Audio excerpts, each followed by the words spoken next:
"Stop playing pretend entrepreneur," my sister announced at family dinner. "Your little online thing isn't a real business." Everyone laughed. I just nodded quietly. Understood. Monday morning, I emailed my investment firm. Pull the $150 million from Sarah's tech startup. By noon, an emergency board meeting was called. I still remember the exact moment my sister, Teresa, looked me dead in the eye at a family dinner and dismissed everything I'd built as nothing more than a little online thing, a pretend entrepreneur. But what she didn't know, what no one knew, was that my little online thing was actually funding her entire empire. That night, the wine glass froze halfway to my lips. My older sister, Teresa, always had a way of commanding attention, her voice cutting through the dinner chatter like a surgeon's scalpel. "Stop playing pretend entrepreneur," she'd said, fixing me with that condescending smile I'd known since childhood. "Your little online thing isn't real business." The dining room went silent. I could hear Dad's fork clinking against his plate, Mom shifting uncomfortably in her chair, and then Gregory, Teresa's husband, snorting into his napkin, a sound that just amplified the insult. Teresa, clearly emboldened, continued, "I mean, come on. You sit at home in pajamas clicking on a computer. Real business people wear suits. They have offices. They have employees you can actually see." Gregory, of course, nodded along enthusiastically. He owned some big commercial real estate firm, wore expensive suits, drove a Tesla. Teresa, meanwhile, ran NextGen Solutions, a tech startup that had been making waves. They lived in this huge glass and steel house, pool, 3-car garage, the works. And me? I lived in a modest apartment downtown, working from my laptop. "How much did you make this year?" she asked, her voice dripping with fake concern. "From your online thing?" The whole table waited. Mom looked like she wanted to evaporate. Dad just cleared his throat.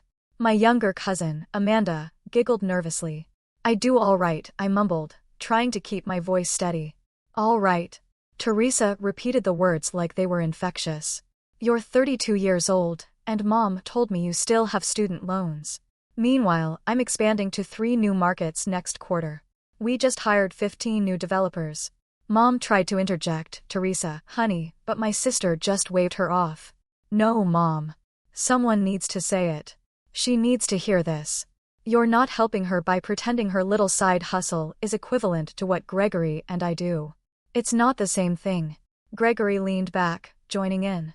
"What's your revenue? Do you even have revenue?" I just stared at my plate. The salmon Mom had cooked so carefully suddenly looked completely unappetizing. "See," Teresa said triumphantly. "She can't even answer." "That's because there's nothing to answer. Playing around on the internet isn't building a business. It's a hobby that might make you a few $100 a month if you're lucky." The entire table was staring at me now, Aunt Linda, Uncle Wayne, my cousins. All of them waiting for my reaction.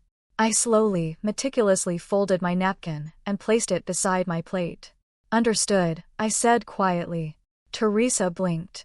"What?" "I understand what you're saying. You're right. I should probably think about getting a real job." The smug satisfaction that spread across her face, it made my stomach churn. "Finally, some sense," she practically purred. "Gregory actually mentioned his company might need an administrative assistant. It wouldn't be glamorous, but it would be steady income. Real income." "That's very generous," I said, standing up. "Thank you for dinner, Mom. It was delicious. I should go." Mom looked so distressed. "Honey, you don't have to leave. I have work tomorrow," I said, early morning. I kissed her cheek, grabbed my coat. Teresa called after me as I walked out. "Think about what I said. It's never too late to join the real world." I drove home in silence. My hands didn't shake. My eyes didn't water. I felt absolutely nothing, which, somehow, was worse than being angry or hurt. That numbness settled over me like a suffocating blanket. My apartment was quiet when I got back. I made some tea and just sat at my desk, staring at the 3 monitors that dominated my workspace. My little online thing, the one Teresa had mocked so thoroughly. What Teresa didn't know, what I'd never told my family, was that my little online thing was actually Crimson Capital, a venture capital firm. One I'd built from scratch over the past 8 years. I started small, investing my own money from a software patent I'd sold when I was 24. That patent alone netted me $12 million. I used it to build something real, very real. Crimson Capital now managed assets worth $890 million. We had silent stakes in 43 companies across tech, healthcare, and renewable energy. I kept my name off everything. My partners were the public faces, handling all the external stuff, while I operated completely in the background, analyzing deals and making all the big investment decisions. And one of those 43 companies? NextGen Solutions. Teresa's tech startup. She had no idea. When NextGen was seeking Series B funding 2 years ago, my team brought me the opportunity. The app platform showed promise, the numbers looked solid. I approved a $150 million investment that gave Crimson Capital a 38% stake in the company. Teresa just thought her funding came from some anonymous consortium of investors she'd never met.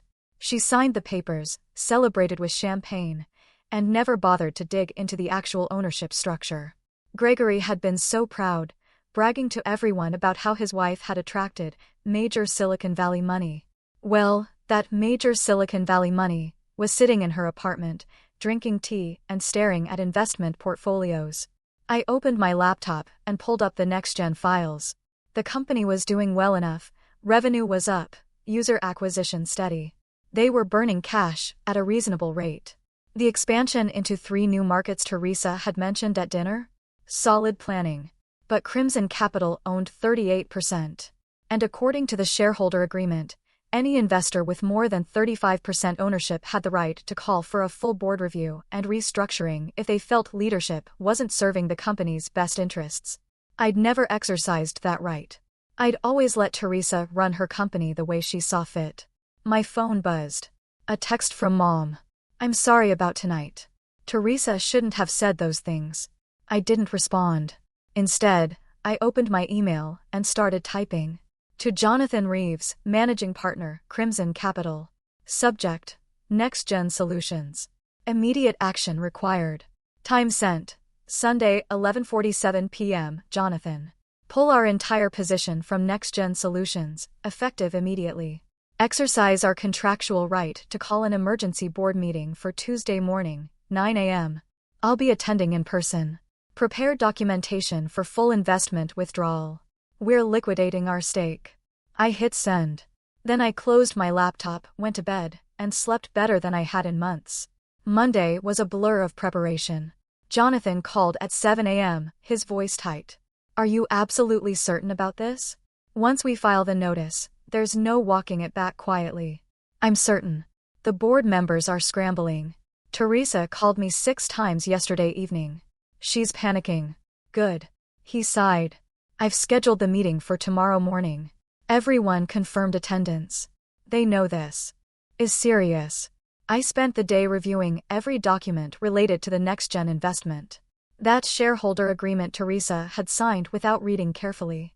The one where Crimson Capital was listed clearly, but nested within a complex LLC structure that obscured my personal involvement.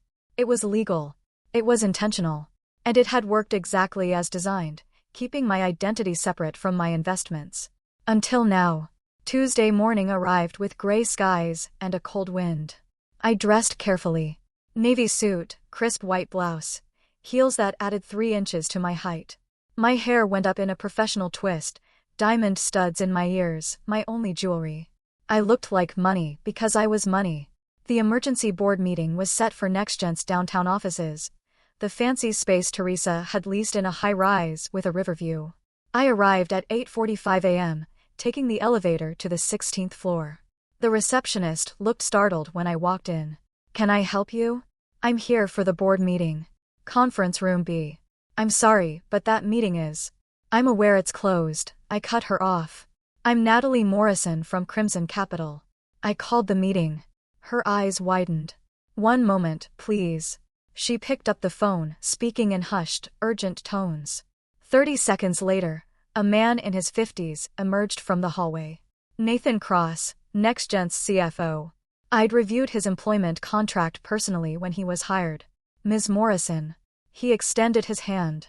"This is unexpected. We weren't aware you'd be attending personally. I don't usually attend in person, I said, shaking his hand firmly. But today's circumstances warrant it. He led me down the hallway.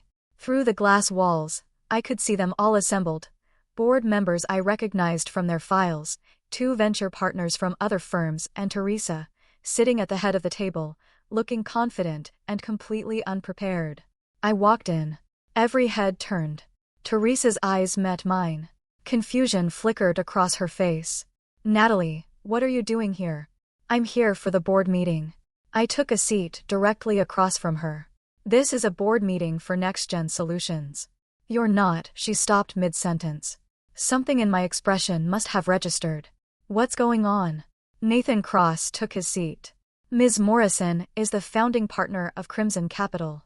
Crimson Capital holds the largest minority stake in NextGen Solutions.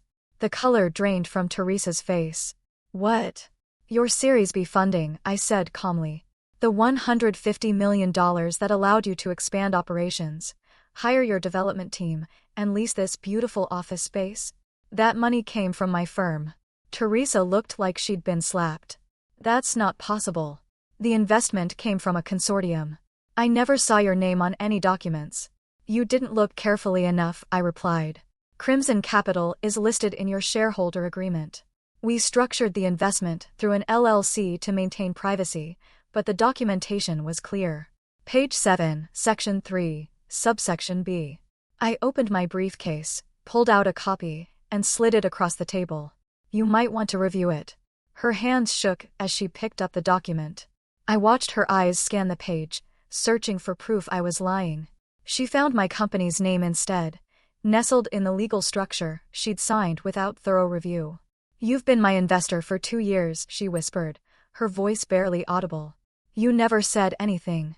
You never asked what I actually did for a living.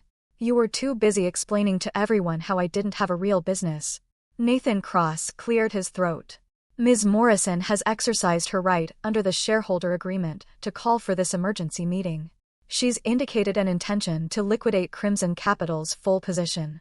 The other board members shifted uncomfortably. Rachel Kim from Silverton Partners spoke up. A full liquidation? That's a significant move. Can you elaborate on your reasoning? I kept my eyes on Teresa. I've lost confidence in current leadership. I don't believe the CEO has the judgment necessary to guide this company through its next phase of growth. That's absurd. Teresa found her voice, sharp and angry. You're doing this because I hurt your feelings at a family dinner. This is completely unprofessional. What's unprofessional, I retorted, my voice low and even, is dismissing someone's career without knowing anything about it. What's unprofessional is mocking your own sister at a family gathering because you assumed she was unsuccessful. But this decision has nothing to do with my feelings, Teresa. This is purely business. You can't just pull $150 million out of a company because I said something you didn't like. Actually, I said I can. And I am. I opened my laptop, pulling up financial projections. NextGen has burned through $89 million of the original investment. You have $61 million remaining in operational funds. The company's valuation has grown to approximately $475 million based on your revenue growth and market position. Crimson Capital's 38% stake is currently valued at approximately $180 million. I'll be divesting that stake through a structured buyout that won't crater the company, but it will leave you scrambling for replacement funding. Rachel Kim leaned forward. Who's going to purchase that stake? Moving $180 million isn't something you do overnight. I have 3 interested buyers already lined up, I said. They'll want board seats. They'll want voting rights. And they'll want significant say in operational decisions. I looked straight at Teresa.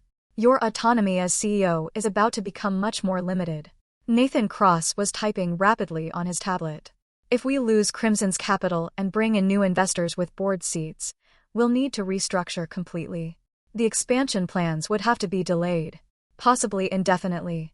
That's what happens when you build a company on someone else's money, I said. You play by their rules. Teresa's jaw clenched. You're sabotaging my company to prove a point. I'm withdrawing my investment because I don't trust your leadership, I corrected her. There's a difference. I closed my laptop. You spent yesterday evening explaining to our entire family that I don't understand real business. You said I'm playing pretend. You offered to get me a job as an administrative assistant. The room was dead silent. Here's what you don't understand, Teresa. While you were building one company with money you raised from investors, I was building a portfolio of 43 companies. I have stakes in everything from AI healthcare platforms to renewable energy startups. Last year, Crimson Capital's returns were 42%. My personal net worth is approximately $340 million. Teresa looked like she might be sick. So, when you talk about real business, I continued, my voice steady, remember that I've been operating at a level you haven't even imagined yet. You got lucky with one successful app platform. Congratulations. I've been making calculated investment decisions that shape entire market sectors. Rachel Kim was staring at me with newfound respect. You're that Natalie Morrison from Crimson Capital? The one that backed Nova Medical Systems and Helix Energy Solutions and Cascade Analytics, among others. Those are billion-dollar companies, I said. They are now. They weren't when I invested. Teresa's hands were flat on the table, like she was trying to ground herself. Why didn't you tell us? Why did you let everyone think you were struggling? Because I don't need my family's validation, I said. I don't need to prove anything to Dad or Mom or Aunt Linda or anyone else. I know what I've built. I know what I'm capable of. I stood up. But you decided to humiliate me publicly, and I won't tolerate that. Not from anyone. Natalie, please. Teresa's voice cracked. Don't do this. We can talk about this privately. We're past that, I replied. Jonathan Reeves from my office will handle the transition details. You'll have 90 days to secure replacement funding before the buyout is finalized. I suggest you start making calls. I picked up my briefcase and walked toward the door. You're destroying everything I worked for. Teresa called after me. I turned back. No, I'm removing my support from someone who doesn't respect me. You'll survive this. Your company might even thrive under new leadership. But you'll do it without my help, and you'll remember what it cost you. I left the conference room and walked past the stunned receptionist. The elevator doors closed on NextGen Solutions, on Teresa's shocked face, on the board members scrambling to understand what had just happened. My phone started buzzing before I reached the lobby. Mom, Dad, Aunt Linda. I ignored all of them. The drive back to my apartment took 20 minutes through downtown traffic. I kept the radio off, preferring silence to process what had just happened. Part of me felt incredibly vindicated. The look on Teresa's face when she realized who I actually was, that moment of pure shock. It had been worth 8 years of family dinners where I'd been treated like the unsuccessful younger sister. But another part of me felt hollow, empty, like I'd just burned down a bridge I might need someday. I parked in my building's garage and took the elevator up. My apartment felt different somehow when I walked in. Same furniture, same view, same desk with 3 monitors displaying market data. But something had shifted. My laptop pinged. An email from Jonathan Reeves. Subject: NextGen situation. Media inquiries. Natalie, we're already getting calls from Tech Business Weekly and the Silicon Report asking about the NextGen divestment. I've stonewalled them for now, but this is going to be a story. How do you want me to handle it? Also, Rachel Kim from Silverford and Partners called. She wants to discuss potentially taking over part of our stake. She seemed very interested in working with you directly on future deals. Let me know your strategy here. Jay. I stared at the email. The business world moved fast. What had happened an hour ago was already rippling outward, creating opportunities and problems in equal measure. Before I could respond, my phone rang. Not Mom or Dad this time. The caller ID showed a number I recognized, Lawrence Brennan, CEO of Cascade Analytics, one of my most successful portfolio companies. Lawrence. I answered. What can I do for you, Natalie? I heard through the grapevine about what happened at NextGen this morning, he said. Is everything all right? Word traveled impossibly fast in the investment community. Everything's fine. Just a routine restructuring. Pulling $150 million is routine? His voice was skeptical, but not unkind. Look, I don't mean to pry, but Cascade has benefited enormously from your guidance. If there's instability at Crimson Capital, I need to know. There's no instability, I reassured him. This was a singular situation involving personal circumstances that won't be repeated.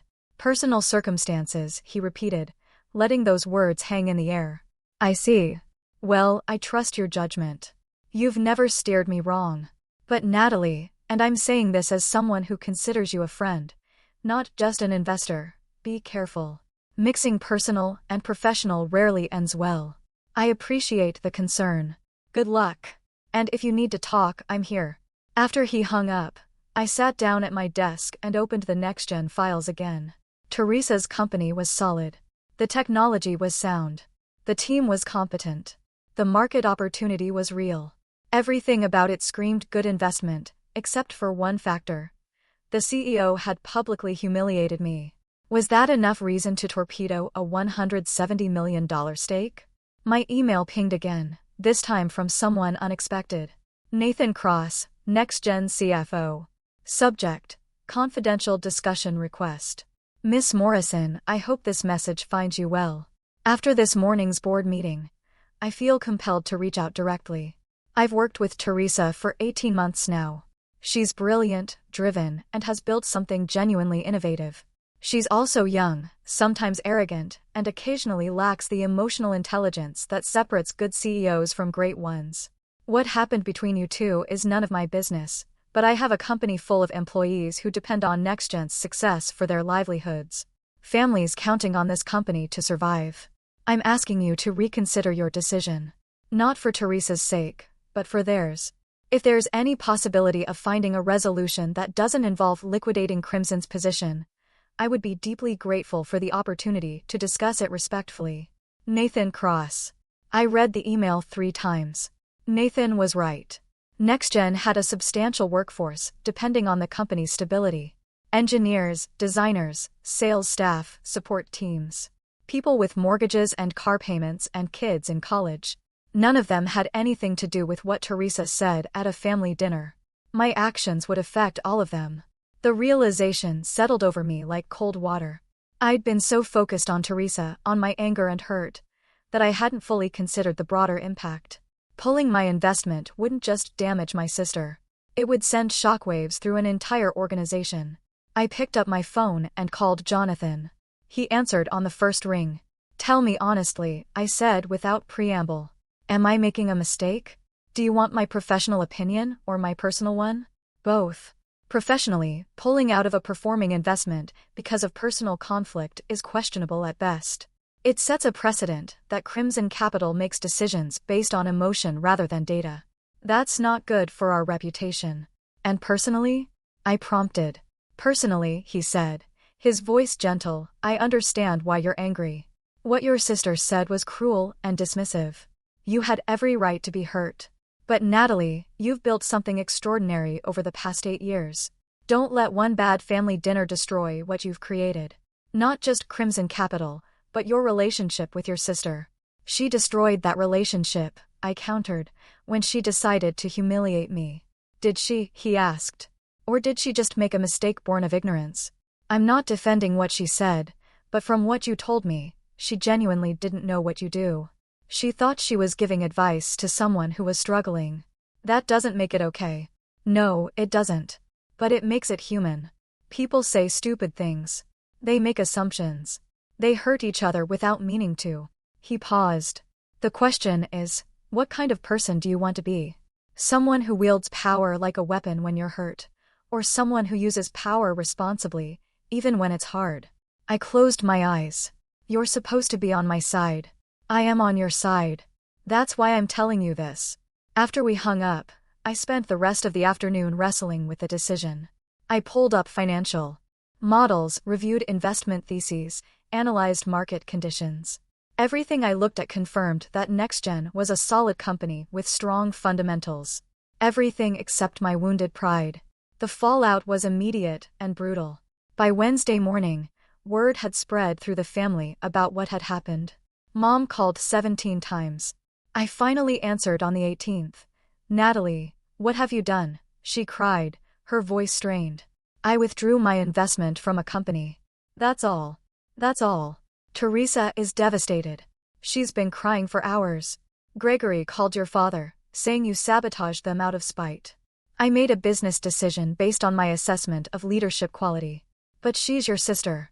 How could you hurt her like this? The question made something sharp twist in my chest.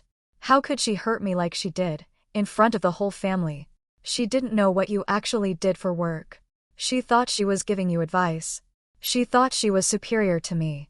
She thought I was pathetic.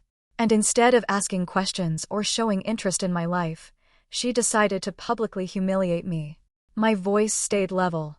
I don't owe her my financial support, Mom. Especially not after how she treated me. But $150 million, Natalie. You're putting her entire company at risk.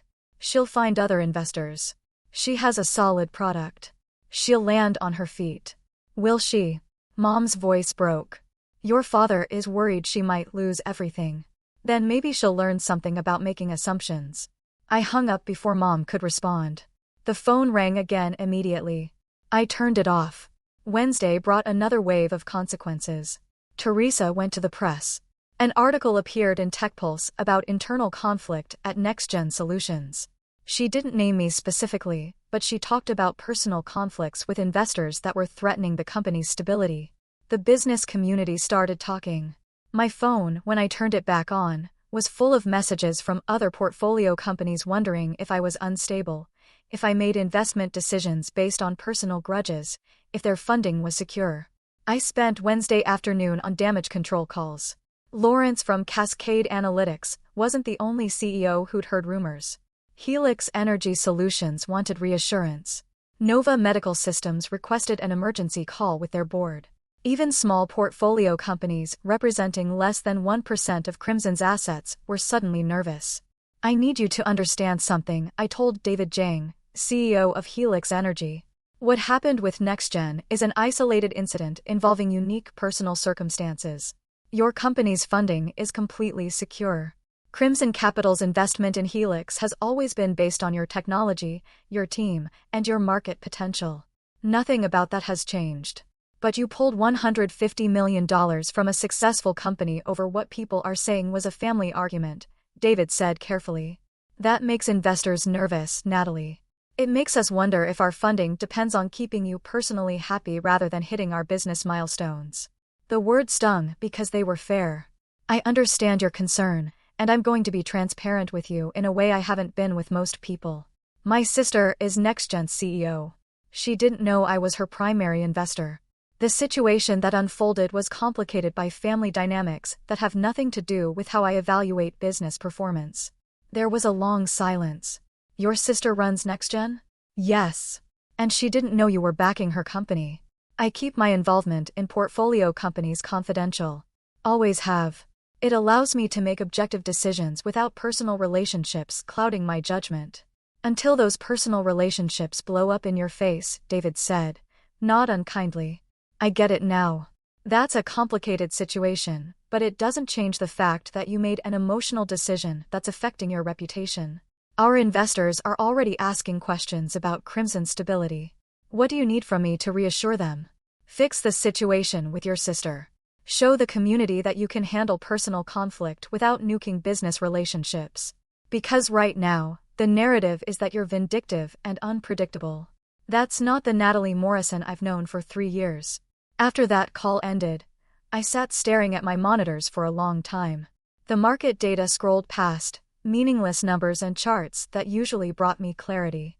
But clarity felt impossible to find. My apartment doorbell rang that evening, around 7. I wasn't expecting anyone, but when I checked the video intercom, I saw Gregory standing in the hallway. Great. This should be fun. I buzzed him up and opened the door before he could knock. If you're here to yell at me, get it over with. He stepped inside, looking uncomfortable in my space. Gregory rarely visited my apartment. I suspected he'd always found it too modest, too unglamorous for his taste. I'm not here to yell, he said quietly. Teresa doesn't know I'm here. Can we talk? I gestured to the living room couch. He sat down, looking around at my simple furniture, my minimal decorations. His eyes landed on the city view. Nice view, he offered. It's adequate. Natalie, I'm going to say something, and I need you to hear me out before you respond. He leaned forward, hands clasped between his knees. What Teresa said at that dinner was completely out of line. I should have stopped her. I should have defended you. Instead, I laughed along with everyone else, and I'm ashamed of that. I hadn't expected this. Okay. Teresa told me everything after the board meeting yesterday. About Crimson Capital, about your net worth, about how long you've been operating at this level, while we all treated you like you were barely scraping by. He shook his head. I've spent 2 years bragging about my wife's success, while you quietly built something 10 times bigger than anything I'll ever accomplish. This isn't a competition, Gregory. Isn't it, though? He countered. That's what families do. We compare. We measure success against each other. And somewhere along the way, we decided you were at the bottom of that hierarchy. He met my eyes. We were wrong. Catastrophically wrong. Why are you telling me this? Because Teresa is falling apart. She's barely sleeping. She's convinced she's going to lose the company. But more than that, she's convinced she's lost you, her sister. And watching her spiral is making me realize how badly we all failed you. I walked to the window and looked out at the city lights beginning to glow in the dusk. She dismissed my entire career in front of our family. She made me feel worthless. I know. And she's going to have to live with that. But Natalie, his voice cracked slightly, she's also your sister. The same person who used to walk you to school when you were scared. Who taught you how to drive. Who stayed up all night helping you study for your college entrance exams. I remember all of that. Then remember it means something. You two have history that goes beyond one terrible dinner. And I'm asking you, as someone who loves her, to consider whether destroying her company is really going to make you feel better in the long run. I turned to face him. Why do you care? If NextGen fails, it hurts you too. Your wife's success reflects on you. Isn't that what you wanted? To be married to a successful CEO. He flinched. That's fair. And yes, partly I'm here because NextGen failing would be catastrophic for our family financially. But I'm also here because I've watched Teresa realize what she lost. Not the funding, though that's terrifying enough, but her relationship with you. She's been crying at random moments, staring at old photos from when you were kids, talking about how she took you for granted. Good. Maybe she should feel guilty. She does. Trust me, she does. But guilt doesn't solve anything. It just eats people alive from the inside. Gregory stood up. I'm not asking you to pretend nothing happened. I'm asking you to consider whether there's a version of this situation where you don't lose your sister permanently. After he left, I made tea and sat at my desk, thinking about what he'd said. Old photos. Teresa crying. Our shared history. I thought about the time Teresa stayed up all night helping me study for my college entrance exams. The way she'd threatened to fight anyone who bullied me in middle school. How she brought me soup every day for a week when I had pneumonia at 23. Before the comparison started, before the competition, before we drifted into these roles of successful sister and struggling sister that had never been accurate to begin with. My phone buzzed with a text from Mom. Please talk to your father. He's worried about both of you. I called Dad instead of texting back. He answered immediately. Natalie, he said, relief evident in his voice. Thank God. Your mother has been beside herself. I know. I'm sorry I haven't been responsive. What's going on? Teresa told us some things, but I want to hear your side of it. So, I told him everything. About Crimson Capital, about building my firm in silence, about investing in Teresa's company without her knowledge, about the dinner and what she'd said and how small she'd made me feel. Dad listened without interrupting. When I finished, he was quiet for a long moment. I failed you, he said finally. What? No, Dad. I did. Your mother and I both did. We were so focused on Teresa's visible success that we never bothered to ask what you were actually doing. We assumed you were struggling because you weren't flashy about your accomplishments. We should have known better. We should have known you. My throat tightened. I didn't make it easy. I kept everything quiet on purpose. Because we made you feel like you had to, Dad said. Because we created an environment where Teresa's way of doing things, loud, public, progressive, was the only way we recognized success. You found a different path, and instead of celebrating that, we ignored it. I'm not blameless here. What I did to Teresa's company. What you did was react to being hurt. That's human. Maybe not the wisest business decision, but human. He sighed. Teresa is devastated, honey. Not just about the company, though that's part of it. She's devastated that she hurt you so badly. She called me this morning and spent an hour crying about how she destroyed your relationship. She should have thought about that before she decided to humiliate me. You're absolutely right. She should have. But people make mistakes. Stupid, hurtful mistakes. The question is whether you can find a way to forgive her, even if you can't forget what happened. After we hung up, I sat in the darkening apartment, thinking about forgiveness and revenge, and what I actually wanted from this situation. Did I want Teresa to suffer? Did I want her to lose everything she'd built? Or did I just want her to see me? Really see me, not as the little sister or the struggling entrepreneur, but as an equal, as someone worthy of respect.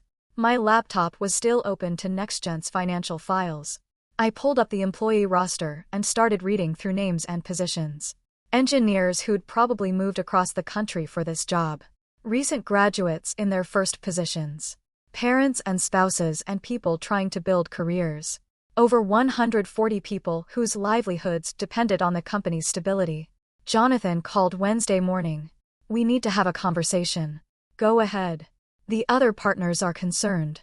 What happened with NextGen is raising questions about your judgment. My judgment is fine. You pulled $150 million from a performing company because your sister insulted you at dinner. That's not fine, Natalie. That's petty. The word hit harder than I expected. She didn't just insult me. She tried to make me feel worthless in front of my entire family. And now you've proven you have the power to destroy her career. Point made. But the cost might be your reputation. I stared at my monitors. The numbers and charts and data points that had been my whole world for 8 years. What do you want me to do? Talk to her. Work something out. Show the business community that you're not someone who lets personal feelings drive investment decisions. Even though that's exactly what I did. Even though that's exactly what you did, Jonathan confirmed. Fix this, Natalie, or Crimson Capital's reputation is going to suffer. He was right. I hated that he was right, but he was. I drove to Teresa's house Friday evening. The glass and steel structure looked less impressive in the fading light, more vulnerable somehow. Gregory answered the door. His face was hostile. You've got a lot of nerve showing up here. I need to talk to Teresa. She doesn't want to see you. Gregory, please, just let me talk to her. He stared at me for a long moment, then stepped aside. Living room. Don't make this worse. Teresa was sitting on the couch, looking smaller than I'd ever seen her. Her eyes were red, no makeup, hair pulled back in a messy ponytail. She looked utterly exhausted. Hi, I said quietly. Come to finish the job? Her voice was raw. No, I came to talk. There's nothing to say. You made your point. I'm a terrible sister who underestimated you. You're rich and powerful, and I'm an idiot. Congratulations. I sat down in the chair across from her. You're not an idiot. I didn't recognize that my own sister was the investor keeping my company alive. That makes me pretty stupid. Or it makes me very good at staying anonymous. She laughed, a bitter, broken sound. Why did you hide it? Why didn't you ever tell us what you actually do? Because I didn't want this. I gestured between us. I didn't want family dynamics mixed up with business. I didn't want Dad asking for investment advice, or Mom worrying about risk. Were you feeling competitive? Well, that worked out great. We sat in silence. Outside, a car drove past. Inside, a clock ticked somewhere in the house. I spent the last week trying to find replacement funding, Teresa said finally. Nobody wants to touch us. The word is out that Crimson Capital is pulling out. Other investors think there's something wrong with the company. Our valuation is dropping. 2 major clients delayed signing contracts because they're worried about our stability. I know. I've been monitoring the situation. Of course you have. She wiped her eyes. Are you happy? Did this make you feel better? No, I admitted. It didn't. Then why did you do it? The question hung in the air between us. Why had I done it? Because I was angry. Because I was hurt. Because for one moment, I wanted Teresa to feel as small as she'd made me feel. Because you made me feel invisible, I said quietly. My whole life, you've been the successful one. The one who knew what she wanted and went after it. The one Mom and Dad were proud of. I've always been the quiet one in the background. The one nobody really noticed. Natalie, she started. And I was okay with that. I genuinely didn't mind. I built something amazing without needing recognition from the family. But then you decided to tear me down publicly. You decided to make me look foolish and small and unsuccessful in front of everyone I care about. And I couldn't let that stand. Teresa's face crumpled. I'm sorry, God. I'm so sorry. I didn't know. I thought I was helping you by offering you a job as an administrative assistant. I thought you were struggling. Mom mentioned student loans, and I just assumed. She stopped. I assumed wrong about everything. I was condescending and mean, and I humiliated you. You're absolutely right to be angry. I looked at her. My sister. The person who taught me to ride a bike and helped me with homework and cried with me when our grandmother died. Before the competition and the comparison and the distance that had grown between us. I don't want to be angry anymore, I said. But I also don't want to be disrespected. You won't be. I promise. I'll tell the whole family what really happened. I'll make sure everyone knows how successful you are. I don't care about that. I don't need them to know. But I need you to see me as an equal. Not as your little sister who needs guidance. As someone who's built something real and valuable. I do, God, I do. You've built something incredible. She looked at me with something like awe. $340 million? That's insane. It's what happens when you work quietly for a long time. And I almost ruined it by running my mouth. We sat there, two sisters who'd lost sight of each other somewhere along the way. What happens to NextGen? Teresa asked finally. Are you really going to liquidate your stake? I'd been thinking about this question all week. The business answer was clear: pull out. Let the company find new investors. Move on. But the human answer was more complicated. I'll give you a choice, I said. Option 1. I sell my stake to new investors. They'll bring fresh capital, but they'll want control. You'll lose autonomy. Option 2. Crimson Capital maintains its position, but you bring in a professional COO to handle operations while you focus on product development. Someone with experience scaling companies. And you'll report quarterly directly to me. Option 2 means you'd still be involved. Yes. After everything I said, after how I treated you, Teresa's eyes filled with tears. Why would you do that? Why would you help me after what I did? Because destroying your company doesn't actually make me feel better, I said. It just makes me feel cruel. And I don't want to be cruel. I want to be successful and respected, yes, but not at the cost of becoming someone I don't recognize. Natalie, I don't deserve this. No, I said. You probably don't. But I'm offering it anyway. She stood up and crossed the space between us, pulling me into a tight hug. Thank you. Thank you so much. I hugged her back, feeling years of distance and tension start to ease. We'll need to rebuild trust. That's going to take time. I'll do whatever it takes. I mean it. Then prove it. Run your company well. Listen to advice. And never, ever assume you know more about someone's life than they do. Deal. The restructuring took 6 weeks. Teresa hired Karen Wu, a veteran COO from the software industry, to handle day-to-day operations.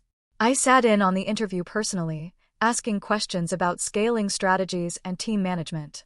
Karen was impressive, competent, and unintimidated by Teresa's ego. Perfect. NextGen's board meetings became a regular part of my schedule.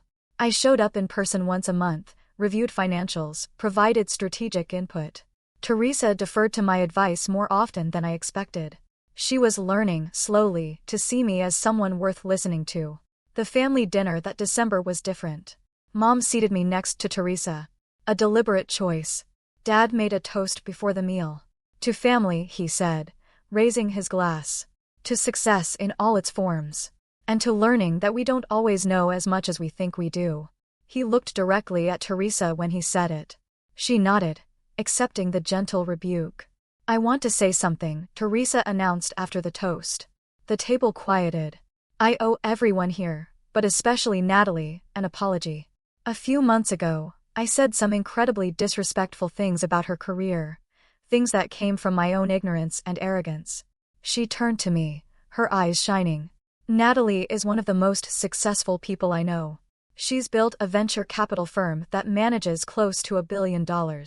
She's invested in dozens of companies that are changing industries, and she did it all quietly, without needing recognition or praise from anyone. The table was silent, everyone processing this information. She's also been the primary investor in my company for 2 years, which I was too self-absorbed to realize. And when I disrespected her, she had every right to walk away. The fact that she chose to stay involved, to help me succeed despite my behavior, says everything about her character. Mom was crying softly. Dad looked proud and slightly stunned. So, Teresa finished, I want to say publicly that I was wrong about everything, and I'm grateful to have a sister who's not only brilliant, but also more forgiving than I deserve. The table erupted in a mixture of applause and shocked exclamations. Cousin Amanda demanded to know more about venture capital. Uncle Wayne wanted investment advice. Aunt Linda couldn't stop hugging me. I caught Teresa's eye across the table. She mouthed, "Thank you." I nodded back. Later, Gregory pulled me aside. "What you did for Teresa, giving her another chance. That took real character. I underestimated you too. I'm sorry. Apology accepted. If you're ever looking for real estate investment opportunities," he said, a hopeful glint in his eye, "I'd love to pitch you some deals." I smiled. "Send the details to my office. We'll take a look." 6 months later, NextGen closed a major partnership with a Fortune 500 company. The deal put them on the map in a significant way. Teresa called me the moment the contracts were signed. "We did it," she said, her voice jubilant. "This is going to triple our user base. Congratulations. You've earned it. We've earned it. Karen and I couldn't have structured this deal without your input on the strategic framework. That's what investors do." "No," she corrected me, "that's what good investors do. You could have walked away and let me crash and burn. You chose differently." I looked out my apartment window at the city skyline. "You're my sister. That choice was always going to be different. I love you. You know that, right? I love you too." After we hung up, I sat at my desk and pulled up Crimson Capital's portfolio overview. 43 companies. 15 of them approaching billion-dollar valuations. Returns that exceeded industry standards by comfortable margins. My little online thing was changing the world, one investment at a time, and nobody had to know my name for it to matter. I opened my email and started reviewing the next potential deal. A biotech startup working on revolutionary cancer treatments. The science looked promising. The team had experience. The financials needed work, but showed potential. I made notes, asked questions, ran projections. By morning, I'd have a decision ready. That's what real business looked like. Not corner offices or expensive suits or public recognition. Just careful analysis, calculated risks, and the patience to build something meaningful over time. Teresa had learned that lesson the hard way. But she had learned it. And somewhere in the process, we'd found our way back to each other. Not as the successful sister and the struggling sister. Just as sisters.